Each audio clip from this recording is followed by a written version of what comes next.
കേരളത്തിലെ മലയാളം ടെലിവിഷൻ ചാനലിലൊക്കെ അഭിപ്രായം പറയുവാൻ വേണ്ടി സ്ഥിരം വരുന്ന ഒരു പേരാണ് ഡോക്ടർ ഫസൽ ഗഫൂർ. ഇദ്ദേഹത്തെ പറ്റി പല ആൾക്കാരും പല വീഡിയോകളൊക്കെ ചെയ്തിട്ടുണ്ട്. ഇദ്ദേഹത്തെ പറ്റി പുകഴ്ത്തി പറഞ്ഞിട്ടുണ്ട്.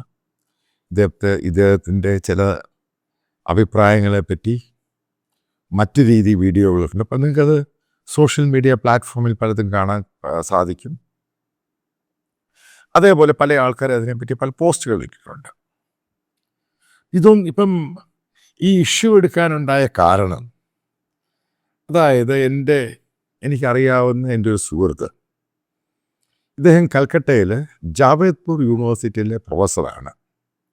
അപ്പം അദ്ദേഹത്തിൻ്റെ ഒരു സുഹൃത്തുണ്ട്. ഈ പറയുന്ന അദ്ദേഹത്തിൻ്റെ സുഹൃത്തും ഈ കോഴിക്കോട് സ്വദേശിയാണ്, മലയാളിയാണ്. ഈ ജാവേദ്പൂർ യൂണിവേഴ്സിറ്റിയിൽ നേരത്തെ വിദ്യാർത്ഥിയായിരുന്നു, അവിടെ പഠിപ്പിച്ചിട്ടുണ്ട്. അതിനുശേഷം അദ്ദേഹം ഇപ്പോഴും റിട്ടയർമെൻറ്റ് ലൈഫെല്ലാം എടുത്ത് ലണ്ടനിലാണ്, UK ഇദ്ദേഹം ഈ പറയുന്ന ജാവേദ്പൂർ യൂണിവേഴ്സിറ്റിയിലെ പ്രൊഫസറുമായിട്ട് ഇങ്ങനെ സംസാരിച്ചപ്പോൾ എൻ്റെ കാര്യം ടോപ്പിക്ക് വന്നു. അപ്പോൾ ഈ കോഴിക്കോടുകാരനായ ഈ അധ്യാപകനായ പ്രൊഫസർ, സീനിയർ പ്രൊഫസറാണ്, സോഷ്യോളജി പ്രൊഫസറാണ്. അപ്പം അദ്ദേഹം എൻ്റെ ഈ വിഷയം പറഞ്ഞു കഴിഞ്ഞപ്പോൾ ഈ കോഴിക്കോടുകാരനായ പ്രൊഫസർ പറഞ്ഞു എന്നെ ഒന്ന് കാണണം. അപ്പം അതിനുവേണ്ടി മറ്റേ അദ്ദേഹം പറഞ്ഞു അദ്ദേഹം ഫോൺ ചെയ്ത് കാര്യങ്ങളൊക്കെ പറഞ്ഞ് ടൈമിംഗ് എല്ലാം അറേഞ്ച് ചെയ്യാൻ നിങ്ങൾ പോയി കാണാൻ പറഞ്ഞു. അങ്ങനെ ഇദ്ദേഹം എന്നെ കാണാൻ വന്നു. ഞങ്ങൾ ആദ്യം ഉദ്ദേശിച്ച ഒരു അരമണിക്കൂർ സംഭാഷണമായിരിക്കും, കോൺവെർസേഷൻ ആയിരിക്കും. പക്ഷേ അത് ഏകദേശം 3.5 മണിക്കൂറോളം നീണ്ടു നിന്നു. Cafe coffee day. അപ്പം ഇതിനകത്ത് ഈ പറയുന്ന റിട്ടയർഡ് പ്രൊഫസർ, അധ്യാപകനാണ്. അദ്ദേഹത്തിൻ്റെ 2 പെൺകുട്ടികളുണ്ട്. ഒരാൾ all India institute of medical സയൻസിൻ്റെ MBBS കഴിഞ്ഞ് അവിടുന്ന് MS കഴിഞ്ഞിട്ട് ലണ്ടനിലെ കേംബ്രിഡ്ജിൽ അവർ പ്രാക്ടീസ് ചെയ്യുകയാണ്. മറ്റൊരു മകൾ US പ്രാക്ടീസ് ചെയ്യുന്നത്, അവരും ഡോക്ടറാണ്. ഈ ടോപ്പിക്കിലോട്ട് വരുന്നതിൻ്റെ കാര്യം, ഇദ്ദേഹത്തിൻ്റെ പിതാവ് ഈ ഫസൽ ഗഫൂറിൻ്റെ പിതാവുമായിട്ട് അവർ സുഹൃത്തുക്കളാണ്. ഇദ്ദേഹത്തിനും ഈ ഫസൽ ഗഫൂറിൻ്റെ പിതാവിനെ നേരത്തെ കണ്ടിട്ടുണ്ട്, സംസാരിച്ചിട്ടുണ്ട്, അന്യോന്യം അറിയാം. അപ്പം ഇവർ തമ്മിൽ നല്ല അടുപ്പം ഉണ്ടായിരുന്നു. അപ്പം അങ്ങനെ അവർ സുഹൃത്തുക്കളായി. പിന്നെ ഇദ്ദേഹം പഠിക്കാനൊക്കെ ആയിട്ട് പലയിടത്തും പോയി.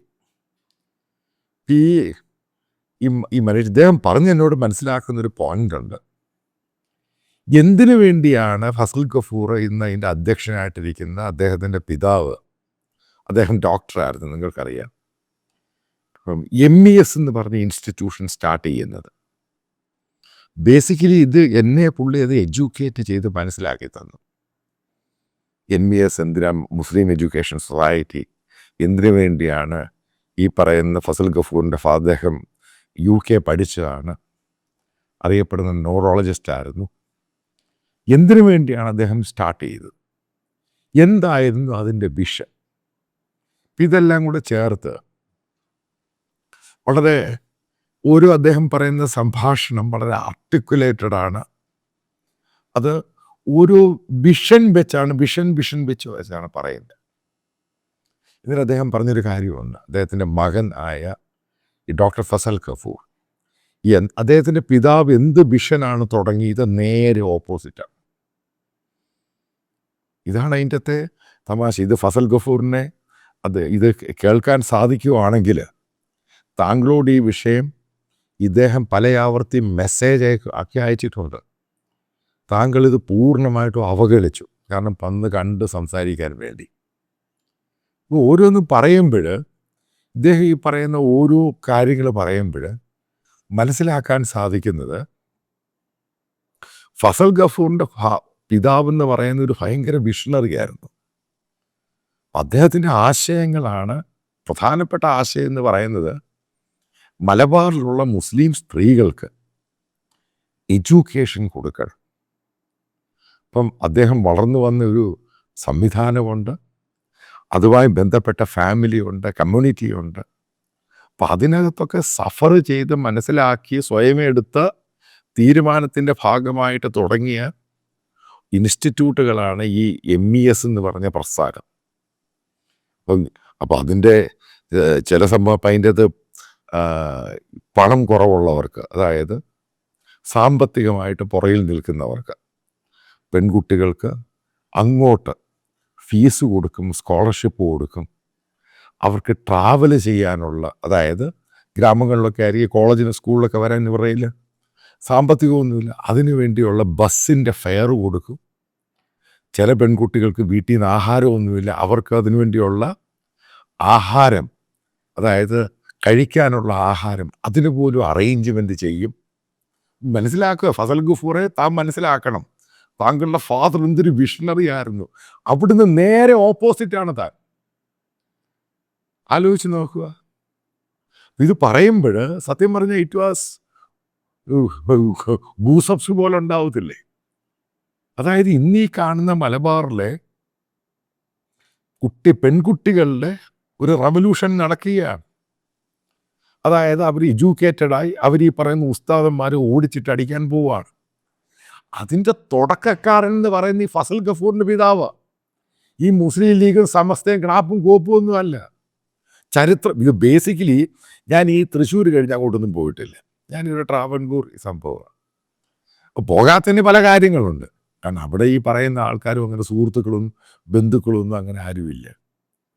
അപ്പം ഈ മലബാറുമായിട്ട് ബന്ധപ്പെട്ട് ഈ ജാവേദ്പൂരിലെ പഴയ പ്രൊഫസറും അതുപോലെ അത് കഴിഞ്ഞ് മിഡിൽ സെക്സ് യൂണിവേഴ്സിറ്റിയിലെ പ്രൊഫസറും ഇത് എന്നോട് പറയുമ്പോൾ ബേസിക്കലി പുള്ളി ഒരു ആർട്ടിക്കുലേറ്റഡ് ആയിട്ടുള്ള കാര്യങ്ങൾ ഓരോന്നായിട്ട് വിവരിക്കാൻ അറിയും. ഇത് പറയുമ്പോൾ ഞാൻ ഈ ഫസൽ ഗഫൂറിനെ ഓർത്ത് തലയെ കൈവച്ചു പോയി. ആ പിതാവിൻ്റെ 10% പോലും ക്വാളിറ്റി ഇല്ലാത്തൊരുത്തൻ ഇയാളുടെ മകനായിട്ട് ഇയാളെങ്ങനെ ജനിച്ചു? ഞാനിത് ഫസൽ ഗഫൂർ വളരെ വളരെ ദുഃഖത്തോട് ചോദിക്കുകയാണ്.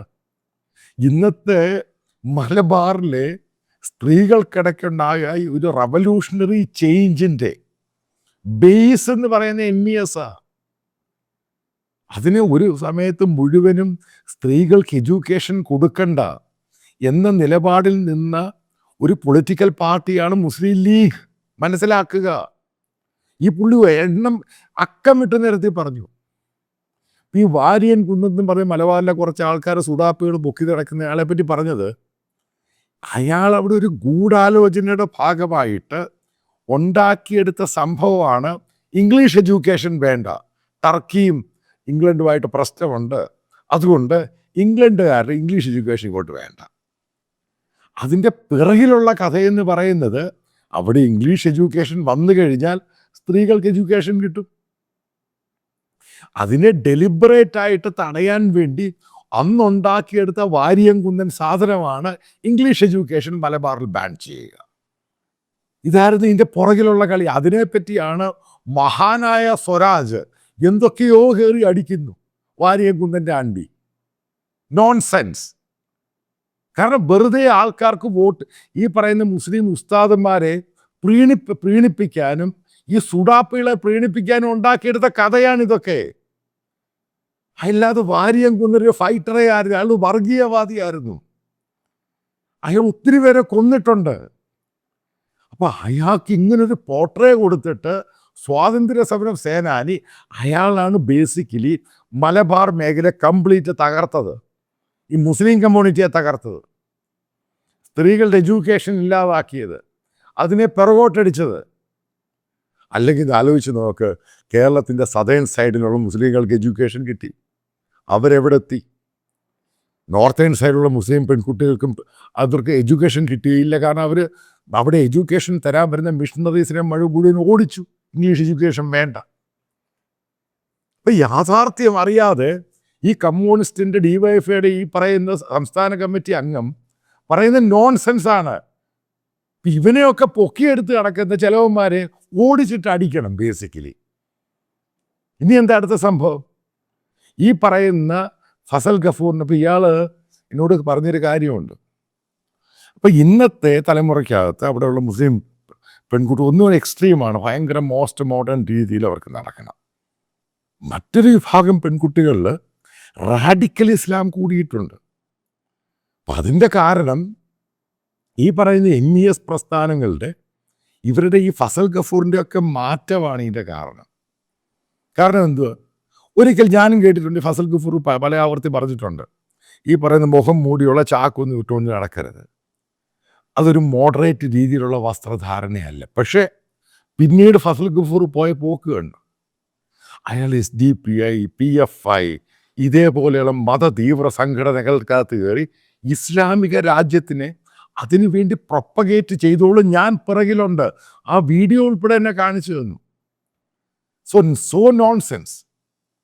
ഒരു സമൂഹത്തെ കെട്ടിപ്പടുത്തി അതിനെ മെയിൻ സ്ട്രീമിൽ കൊണ്ടുവരുന്നതിൻ്റെ പ്രധാന ചുമതലയുള്ളൊരു മനുഷ്യൻ, അതാണ് അയാളുടെ ഫാദർ കാണിച്ചു കൊടുത്ത വീക്ഷണം.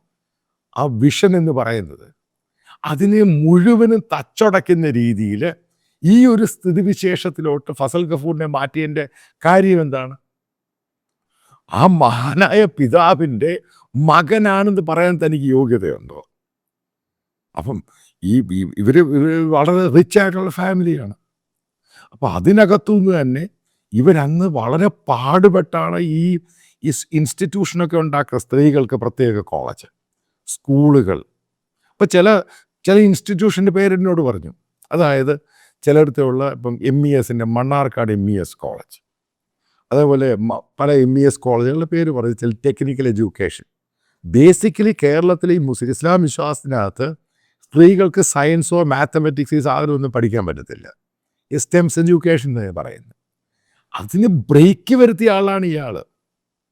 അതേപോലെ അവർക്ക് ടെക്നിക്കലി സ്കിൽഡ് ആയിട്ടുള്ള സംഭവങ്ങൾ പഠിപ്പിക്കണം. ഇതൊക്കെ പുള്ളിയുടെ വിഷനാണ് സംഭവം. അപ്പോൾ എത്രമാത്രം വലിയ വിഷണറി ആയിരുന്നു ഈ ഗഫൂറിൻ്റെ ഫാദർ എന്ന് ആലോചിച്ച് നോക്കുക. അതിന് യാതൊരു യോഗ്യതയും ഇല്ലാതാക്കി ഈ പറയുന്ന ഹമാസ് ഉൾപ്പെടെ ഹിസ്ബുള്ള ഉൾപ്പെടെ സംഭവങ്ങളുടെ പുറകെ പോകുന്ന ഗഫൂറെ. So sad. ആലോചിച്ച് നോക്കുക. ഇനി നോക്കുക, കേരളത്തിൻ്റെ ഈ വടക്കൻ ഭാഗത്ത് ഈ ഹമാസിന് ഇത്രയും പിന്തുണയുണ്ടായി, അതേപോലെ തന്നെ തീവ്രവാദ സംഘടനകൾക്ക് പിന്തുണയുണ്ടായി, പാകിസ്ഥാനിലും താലിബാനിന് പിന്തുണയുണ്ടായി. അപ്പോൾ അതിനെ മറ്റൊരു രീതിയിൽ ന്യായീകരിക്കുന്നയാളാണ് ഈ ഫസൽ ഗഫൂർ. അപ്പോൾ നേരെ തിരിച്ചല്ലയോ ആളുടെ പിതാവ് ഉണ്ടായിരുന്നു. അപ്പോൾ ഇന്നിപ്പോൾ ഹമാസിൻ്റെ കാര്യം പറയുന്നു. ഞാൻ പാലസ്തീനെതിരല്ല, പാലസ്തീൻ അതോറിറ്റിക്കെതിരല്ല, പക്ഷേ ഹമാസിനെതിരാണ്. കാരണം എന്താ? ഈ ഹമാസിൻ്റെ കൺട്രോളുള്ള ഗാസയിലും അതേപോലെ പാലസ്തീനിലെ ഹമാസിൻ്റെ കൺട്രോളുള്ള ജെനിം എന്ന് പറഞ്ഞ ക്യാമ്പുകളിലൊക്കെ സ്ത്രീകൾക്ക് എഡ്യൂക്കേഷൻ കൊടുക്കാൻ പാടില്ല. അതവരും ഇസ്ലാമിക മാൻഡേറ്ററിയുടെ ഭാഗമായിട്ട് അത് മാത്രമേ കൊടുക്കാൻ പാടുള്ളൂ. ഇവിടുന്ന് പബ്ലിക് എഡ്യൂക്കേഷൻ എന്ന് പറയുന്ന സയൻസും മറ്റുള്ള കാര്യങ്ങളൊന്നും ഗാസയെ പഠിപ്പിക്കാൻ പാടില്ല. ഇസ്ലാം മാത്രമേ പഠിപ്പിക്കാൻ പാടുള്ളൂ. ഇത് ഗഫൂർ സാറിന് അറിയാവോ ഇല്ലയോ? താലിബാനിൽ എന്താ ഉണ്ടാകുന്നേ? ഇതിനെയൊക്കെ നഖശിഖാന്തം എതിർത്ത് ഒരു കാലത്ത് അവിടെയുള്ള ഇസ്ലാമിക സ്ത്രീകൾക്ക് എഡ്യൂക്കേഷൻ കൊടുത്ത ഒരു മഹാന്റെ പുത്രൻ എത്ര തരം താഴാൻ പറ്റും? അപ്പോൾ ഇതൊക്കെ പറഞ്ഞു കഴിഞ്ഞപ്പോൾ it is something nonsense this guy is doing. ഇദ്ദേഹം MBBS ഡോക്ടറാണ്, പക്ഷെ പ്രാക്ടീസ് ചെയ്യുന്നത് എനിക്കറിയത്തില്ല. അതായത് ഫസൽ ഗഫൂർ. പക്ഷേ ഇദ്ദേഹം ഉറച്ചു നിന്ന് ഇതുമായിട്ട് ബന്ധപ്പെട്ട് അവിടുത്തെ സ്ത്രീകളുടെ ആവശ്യത്തിന് വേണ്ടി സ്ത്രീകളെ എൻപവർ ചെയ്യുവാണെങ്കിൽ, പുതിയ തലമുറ വരുവാണെങ്കിൽ എന്തൊരു മാറ്റമാണ് ഉണ്ടായത്. അതേപോലെ ഫസൽ ഗഫൂറിൻ്റെ താല്പര്യം, അതായത് പിതാവിൻ്റെ താല്പര്യം എന്ന് പറയുന്നത് മലബാറിലുള്ള മുസ്ലിങ്ങളെ ടർക്കിയിൽ ഇസ്താൻബുൾ പോലെ മുസ്ലിങ്ങളാക്കി എടുക്കുക. Highly educated, highly talented, skilled. അതേപോലെ അലക്സാൻഡ്രിയ, അവിടെയുള്ള മുസ്ലിങ്ങൾ ഈ ഇസ്താൻബുൾ മുസ്ലിം ഭയങ്കര സാമ്യമുണ്ട്. കാരണം ഹൈലി എഡ്യൂക്കേറ്റഡ് ആണ്, ഭയങ്കര കേപ്പബിലിറ്റി ഉള്ളവരാണ്. അപ്പം ഇവിടുന്നൊക്കെ മാറി ഇതിനെ പഴയ 6-ാം നൂറ്റാണ്ട് രീതിയിലോട്ട് കൊണ്ടുപോകാൻ ഒരു MBBS ഡോക്ടറായ ഫസൽ ഗഫൂർ ശ്രമിക്കുന്നത്. അതായത് ഈ പറയുന്ന അദ്ദേഹത്തിൻ്റെ പിതാവ് MESൻ്റെ ഫൗണ്ടർ, അവരുടെ ബന്ധുക്കളൊക്കെ ഇത് കേൾക്കുന്നുണ്ടെങ്കിൽ നിങ്ങൾ ചോദിക്കണം, ഇത് തെറ്റാണോ ശരിയാണോ? ഈ പറയുന്ന ഫൗണ്ടർ എന്താണ് ഉദ്ദേശിച്ചത്? അദ്ദേഹത്തിൻ്റെ വിഷൻ എന്താണ്? അദ്ദേഹത്തിൻ്റെ മിഷൻ എന്തായിരുന്നു? അതിന് ഓപ്പോസിറ്റായിട്ട് ഈ പറയുന്ന വർഗീയ സംഘടനകളിലും വർഗീയ പാർട്ടികളിലും PFI, ജമാഅത്ത് ഇങ്ങനെ സംഘടനകളിൽ പോയിട്ട് അതുമല്ല അവിടുത്തെ എഡ്യൂക്കേഷൻ ആ പ്രദേശത്തെ ഏറ്റവും നാശിപ്പിച്ച മുസ്ലിം ലീഗ് എന്ന് പറയുന്ന പൊളിറ്റിക്കൽ പാർട്ടിക്കും അതിനെ പിന്തുണയ്ക്കുന്ന സമസ്ത സ്ത്രീകളെ അംഗീകരിക്കാത്ത പാർട്ടിയാണ്. അതിൻ്റെയൊക്കെ പുറകെ നടന്ന് ഫസൽ ഗഫൂറിന് എന്ത് നേട്ടമാണ് കൈവരിക്കാൻ സാധിക്കുന്നത്? അതായത് ഒരു കമ്മ്യൂണിറ്റിയെയും ഒരു മതത്തെയും വിശ്വസിക്കുന്നവരെയും പൂർണ്ണമായിട്ടും പുറകോട്ടടിക്കാൻ ശ്രമിക്കുന്ന ഡോക്ടർ ഫസൽ ഗഫൂർ നിങ്ങൾ വരാനുള്ള തലമുറയോട് വലിയ രീതിയിൽ ക്ഷമ ചോദിക്കേണ്ടി വരും. കാരണം അതിനകത്ത് തന്നെ നിങ്ങൾ ആക്റ്റീവ് അല്ലാത്തതിൻ്റെ പേരിൽ എഡ്യൂക്കേഷൻ കൊടുത്ത ഇസ്ലാമിക സ്ത്രീകളുള്ള റാഡിക്കൽ ഇസ്ലാം അത് വർദ്ധിക്കുന്നു. അതിനെ പ്രൊപ്പഗേറ്റ് ചെയ്യാൻ അവിടെ സംഘടനകളുണ്ട്. ഈ പെണ്ണുങ്ങൾ മുഴുവനും ചാക്കിനകത്ത് കയറി എങ്ങോട്ടാണ് അതിനെപ്പോലും മനസ്സിലാക്കി കൊടുക്കാൻ താങ്കൾക്ക് ഇന്ന് കഴിയുന്നില്ല. എന്നിട്ട് താങ്കൾ വലിയ ഗ്ലോബൽ സാമാനം കോപ്പുമൊക്കെ പറയുന്നു. ആദ്യം താങ്കളുടെ പിതാവ് തുടങ്ങിയ സാധനം ആ വിഷൻ ഒന്ന് പൂർത്തീകരിക്കാൻ താങ്കൾ ശ്രമിക്കുക. അതിനിടയ്ക്ക് അതിനെ ഡീറെയിൽ ചെയ്യാൻ താങ്കൾ ശ്രമിക്കുമ്പോൾ ഒരു കാരണവശാലും ചരിത്രമാണെങ്കിലും ഒരിക്കലും താങ്കൾക്ക് മാപ്പ് പറയില്ല. കാരണം ആ മനുഷ്യൻ ഈ പറയുന്ന പ്രൊഫസർ വളരെ വിഷമത്തോടു കൂടിയാണ് താങ്കളെ പറ്റി പറഞ്ഞത്.